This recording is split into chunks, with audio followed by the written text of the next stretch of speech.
Welcome back, fellow ranchers. Firstly, thanks for the incredibly warm response to last week's coverage. Many of you, including me, were impatiently waiting for Dr. Travis Taylor and his team of intrepid researchers to make it back to Skinwalker Ranch and get back to firing rockets and setting off drones. There were a handful of people who reached out to me, threateningly. I've been called a government op, a spook. I don't like that word, but I'm directly quoting. And I've been told that I'm getting paid by the History Channel to promote the show. Please, History Channel, if you're listening, I will write even nicer things about your show if you grease my pockets. I don't have any fun ufology news for you all this week. Or maybe that's what my government handlers are telling me to say. But fret not, I want to fill you in on what I've been reading the past week. The fandom of The Secret of Skinwalker Ranch is vast. I know for a fact that there is a crossover between fans of this show, Art Bell, Bill Cooper, and the far right. I bought myself some books for my birthday, and they are The Coming Global Superstorm by Art Bell and Whitley Strieber, Communion by Whitley Strieber, and Behold a Pale Horse by Bill Cooper. I'm enjoying what I'm reading so far. Communion has been on my to-be-read list for some time, and I'm looking forward to digging into one of ufology's most well-known stories. On top of that, I've heard Art talk about his and Whitley's book for some time, and it will be interesting to see how their book from the Ninities measures up to what we've seen with today's climate. Behold a Pale Horse is wacky. It's a cry for help from a very sick individual. The far right Bill Cooper knew is not the far right of today. Those who push female death camp and peacefully protest or don't protest at all tweets from behind accounts with that Trump profile pictures are jokes. The party that you know so well and would ruin the lives of others over wouldn't piss on you if you were on fire. The party of take action, including violence in forms of attack and counterattack.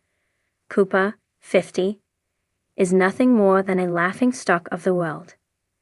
I say this because I know there is a heavy crossover of fans of this show and influential right-leaning voices like Art Bell and heavily right-leaning Bill Cooper. Just know, the person who made your party what it is would be reviled with how the far right is nothing more than bootlickers. You're advocating for a tyrannical, dementia-ridden creep who is the direct opposition of your "Don't Tread on Me" flags. If you stand with ICE and the National Guard over those who are standing up for the populace, you're on the wrong side of history. Dr. Travis Taylor, Eric Bard, Caleb Bench, and Thomas Winteran are at the Mesa drill site. They meet up with Josh Halpin, an inspection specialist with STRIHL LLC, and his team. Josh plans to feed a 394-foot camera up borehole 1 to see if it is still intact after it went untouched over the winter. As long as borehole 1 is still intact, they can go forward with the plan to widen the hole. Josh starts to feed the camera up the hole, and it's smooth sailing to start. At one point, someone notices something odd. There's a green, gelatinous object inside the hole. It looks very similar to some green goo they found in the spoil pit back in Season 4, or was it Season 5?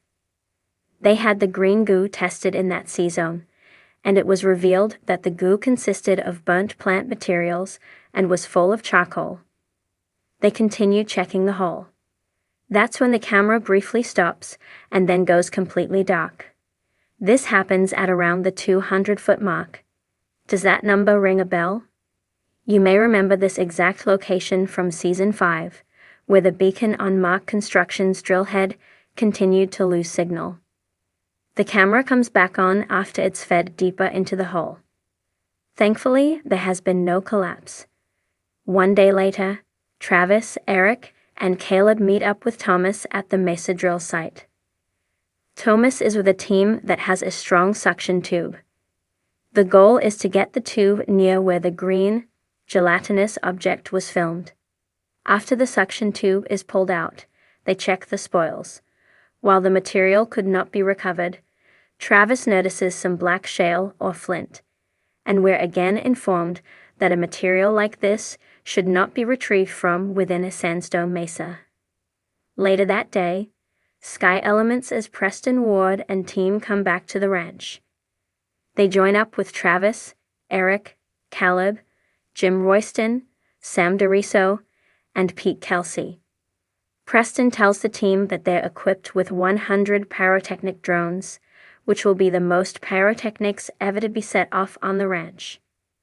Travis thinks all of this smoke will be useful to tell if the bubble is Once real. that is complete, the pyro drones will be shut off, and 200 regular drones will be flown.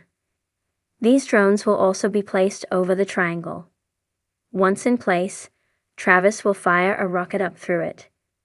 Jim Royston will be flying his drone throughout this. Pete Kelsey will be taking constant terrestrial LiDAR scans, and I'd be remiss not to shout out Joey Rodriguez and Richard Cara from the Avalon Fire Department. Have you ever noticed how there are no songs titled F***? The fire department T as Preston and his team set up the pyro drones. Travis starts to see the pesky 1.2 GHz signal on the spectrum analyzer. Preston turns on the drones, which is when Travis also sees the 1.6 GHz signal. Travis says the military uses this signal for tracking communications between satellites and the ground. Signals be damned. Preston gets the pyro drones airborne. The drones look like they're positioned over the triangle from both his perspective and the computer's GPS monitoring. Thinking things are hunky-dory, Thomas gets the go-ahead from Preston and fires off the pyro. Unfortunately for Thomas, he couldn't hear Travis screaming that the drones are not over the triangle. Even though the GPS shows correct positioning, Travis later tells Thomas that the drones were about 30 to 40 meters away from the triangle. They were actually over the road that leads to the south field. Besides the location issue, the pyro goes off without a hitch, and it looks dope. It should be noted that Eric Bard is monitoring everything from the Skinwalker Ranch Command Center. But this is odd. They spent a weird amount of screen time in Season 6, Episode 1, Bubble Trouble, talking about Jim Royston's ARC. Why would Eric be at the command center and not the ARC?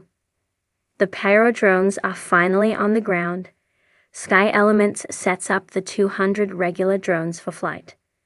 The drones take flight and head toward the triangle. Sky Elements' drone tracker shows them directly over the triangle. But the drones themselves are everywhere. Instead of taking the time to figure out a workaround, Travis still decides to fire the rocket off near the cone-shaped drone structure. Team members wonder a few different things out loud. Could there be something at the center of the bubble that interferes with drones?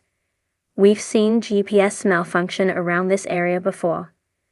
Later in the episode, someone mentions that their working theory is how the bubble shifts and moves around.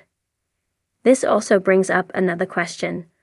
Could the newly discovered 1.2 GHz signal cause enough interference to throw the drones off course?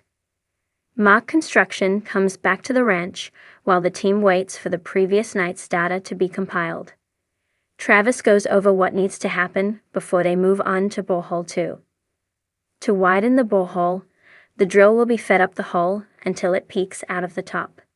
From there, a reamer bit will be attached and pulled through backwards to widen the hole. And once that is all taken care of, a gel-based concrete will be pumped through to line the walls of the hole. Oh, and a beacon will be placed on the drill head and will emit a 34 mHz signal. Alex Swanson had calibrated the beacon and placed it in the drill head. It has a full battery and should be good to go. But weirdly, the battery is now dead and the beacon is locked. Alex tells us the beacon can only be locked manually, and no one has touched the beacon since he did. Caleb points out how they're currently at the edge of the bubble. Alex ends up installing a new beacon in the drill head and manually unlocks it. Suddenly, the drill beacon isn't calibrating. That's when Travis notices the 1.6 GHz signal. 1.6 GHz signal is coming from directly inside the Mesa. If the 1.6 GHz signal wasn't weird enough, to them, the 1.2 GHz signal reappears. Sam DeRiso uses a directional-based antenna to find where the 1.2 GHz signal is originating. It's coming from the triangle. Alex's beacon still refuses to calibrate. Travis thinks that if they take the beacon outside of the bubble, then it will calibrate. Thomas takes a few members from Mark Construction out to Homestead 3. The beacon connects and calibrates immediately. Interestingly, on the drive back, the second they cross into the bubble, the beacon's signal becomes weak and starts ping-ponging around. The team from Mark Construction says they will call it a day. Come tomorrow, the beacon will be properly calibrated, and they promise to get things up and running. This may not be the best news for now, but Eric thinks this is still valuable data.